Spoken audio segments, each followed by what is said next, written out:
A very good morning to all of you.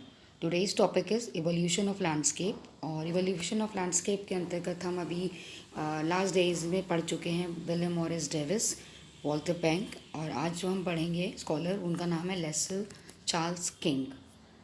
Laser Charles King जो थे वो 19 उनका जो बॉर्न था वो 1907 का था and he died in the year 1989।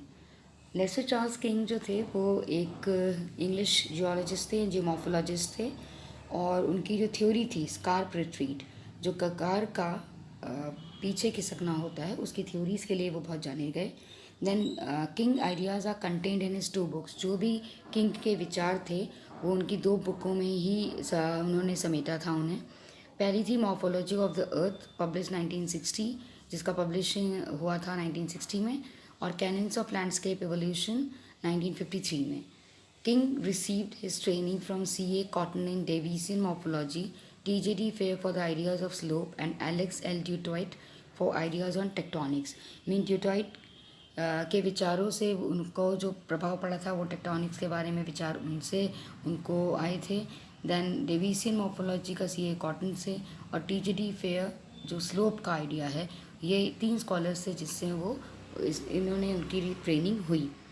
Kings ideas are influenced by his observations in southern Africa. जो चार्ल्स किंग थे उनके जो सिद्धांत बनाया उन्होंने, जो लैंडस्केप एवोल्यूशन का सिद्धांत दिया, जो थ्योरी दी, वो उसका जो उस पर प्रभाव था वो दक्षिण अफ्रीका में जो कुछ उन्होंने देखा उसका उसमें प्रभाव दिखाई देता है। His ideas included some components from the model of Davis and Penck. Basically जो डेविस और पेंक का मॉडल है उससे उनके कुछ घटक जो हैं उसमें इंक्लूड किया है उन्होंने। He rejected some of these and introduced some completely new ideas. उन्होंने उसमें से कुछ को बिल्कुल ही नकार दिया और कुछ नए विचारों को उसमें सम्मिलित किया। जब हम ब्रीफ इंट्रोडक्शन की बात करते हैं एल्सी किंग के बारे में, तो जैसा कि पहले भी बताया, अभी डिस्कस किया हमने कि वो जियोलॉजिस्ट थे। उन्होंने साउथ अफ्रीकन सीनरी 1942 में बुक लिखी। फिर in his book he wrote about the concept of pediplanation. This theory is based on his studies of landforms in arid, semi arid and regions of South Africa. जो ये book है उनकी पेरिप्लेनेशन concept को, जिसमें उन्होंने south African scenery में दिया है, वो बेसिकली एरिड शुष्क अर्धशुष्क जो दक्षिण अफ्रीका के प्रदेश हैं उनके ऊपर आधारित है। जो रेफरेंस सिस्टम है ऑफ इस model, there is a uniform development in varying environmental conditions and there is insignificant influence of climatic changes in the development of fluvially originated landforms. जो उनका मॉडल का रेफरेंस है, जो संदर्भ है, वो ये कहते हैं कि एक तो विभिन्न जलवायविक दशाओं में समान विकास होता है, जो यूनिफॉर्मिटी रहती है उसमें, और क्लाइमेटिक चेंजेस का जो नदी द्वारा उत्पन्न धरातलीय संरचनाएं हैं उनमें जलवायु का प्रभाव देखा जाता है।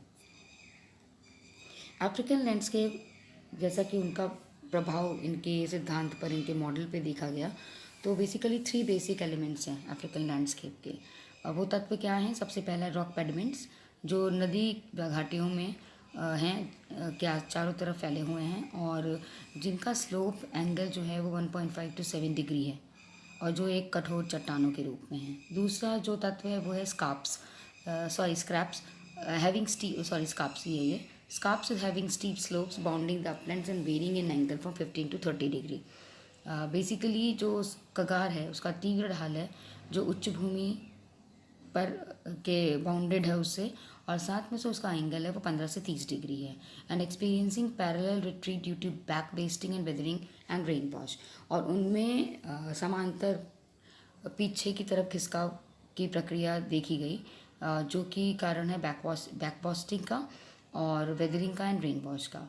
स्टीप साइडेड रेसिडुअल हिल्स है। तीसरा जो तत्व है वो है तीव्र ढाल वाले अवशिष्ट पहाड़ियाँ, जिन्हें हम इंसलबर्ग्स कहते हैं, जिनका आकार और आकृति अपर्दन की जो मात्रा है उस पर डिपेंड करती है। जैसा कि पहले भी अभी हमने डिस्कस किया कि चार्ल्स रिजेक्टेड द रिलेशनशिप। उन्होंने काफ़ी डेविसियन को सिद्धांतों को, पेंक के विचारों को नकारा और उनमें नए अपने मॉडल में कुछ नया विचार दिया। तो उनके उसमें ये है कि rejected the relationship between uplift and slope form by Penck. जो पेंक की मॉडल है जिसके अंदर rate of upliftment and rate of subsidence जो इरोजन है उसका रिलेशनशिप है, उसको रिजेक्ट किया। He accepted the idea of structure, process and slope. Basically Davis का जो कॉन्सेप्ट है कि landform is a landscape is a process of structure, process and stage, तो उन्होंने इस विचार को अपनाया, लेकिन उन्होंने सीक्वेंस को, उन्होंने प्रोसेस को पहले कर दिया, तो इसलिए अब क्या आ गया, प्रोसेस आ गया, स्ट्रक्चर आ गया एंड स्लोप आ गया. Then process for King meant the semi arid environment. Process का मतलब किंग से, क्योंकि साउथ अफ्रीका की बात कर रहे हैं वो, तो उसका मतलब है अर्धशुष्क वातावरण से.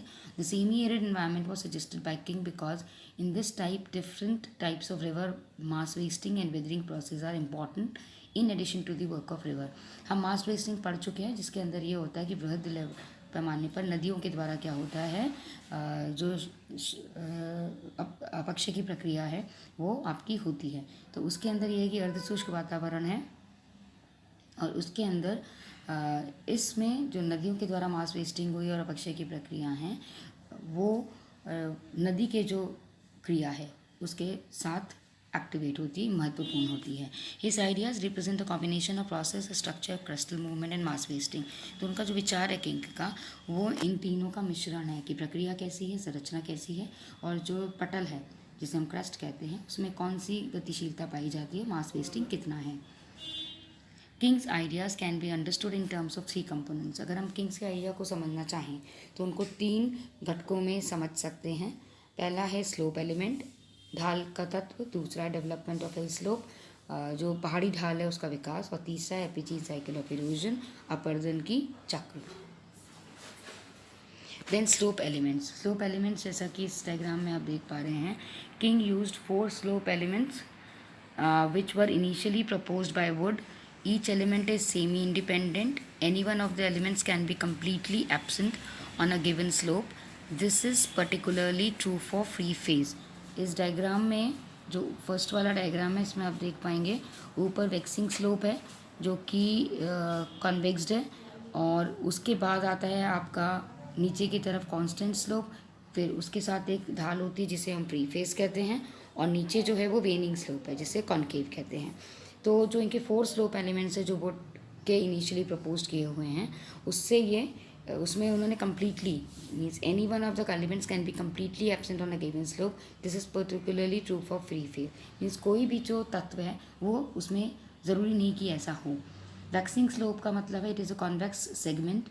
At the crest of the slope, it is covered by weathered material. Transportation on the surface is dominated by soil creep. Soil creep का मतलब है मिट्टी सरपण, जो सरकती हुई मिट्टी होती है ऊपरी ढाल पे. तो ये कॉन्वेक्स जो आप देख पा रहे हैं, ये इसमें आता है आपका कि वैक्सिंग जो स्लोप है वो ऊपर की है. ये एक बनती किससे है, जो अपर्दित होकर पदार्थ आते हैं.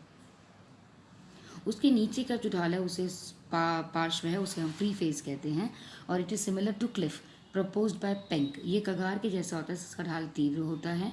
It is a bedrock outcrop which retreats parallel to itself under the influence of weathering processes and uniform removal of material. However, areas which do not have enough large relative relief, free phase may not develop. जहाँ पे उच्चावच नहीं होगा, free face develop नहीं होता है. तो ये उसके पास का उसके नीचे का भाग है वैक्सिंग स्लोप के कॉन्वेक्स भाग का, जो समांतर जो आपकी पीछे खिसकने की प्रक्रिया है उससे प्रभावित रहता है. देन आता है तीसरा debris slope. Debris slope is third development है और बेसिकली फ्री फेस पे डिपेंड करता है. If free face is there, debris slope will be there and vice versa. Means अगर कॉन्वेक्स स्लोप के बाद, वैक्सिंग स्लोप के बाद अगर फ्री फेस का डेवलपमेंट हुआ है तो आपका फ्री फेस के बाद डेब्रिस स्लोप बनेगा, अदरवाइज वो नहीं बनता. अगर है तो होगा, नहीं है तो नहीं बनेगा. And the last one is waning slope. It has a gentle concave profile. There may be bedrock और ट्रांसपोर्टेड मटेरियल. ऊपर से अपक्षित होकर पदार्थ जो आते हैं वो वहाँ पे जमा हो जाते हैं. And when the eroded transport debris cover such a surface, it is known as pediment. अगर ये भाग पूरा आपका उससे कवर हो जाता है तो उसे हम पेडिमेंट कहते हैं. Then parallel retreat. अभी हमने 2 बार ये चीज़ पढ़ी कि पैरेलल रिट्रीट क्या होता है. पैरेलल रिट्रीट की हम जब बात करते हैं तो ये आप डायग्रामेटिक रिप्रेजेंटेशन में देख पा रहे हैं कि एक तो कन्वेक्सिटी है, फ्री फेस है, डेब्रिस स्लोप एंड पेडिमेंट है. तो जो बी है पैरेलल रिट्रीट में आप देख पा रहे हैं कि ये 1 2 3 4 में जिस तरह से जो एंगल से वो आपका बन रहा है उसके उसी समांतर को वो फॉलो करते हुए उसका पीछे की तरफ खसकाव होता है या पक्षय होता है.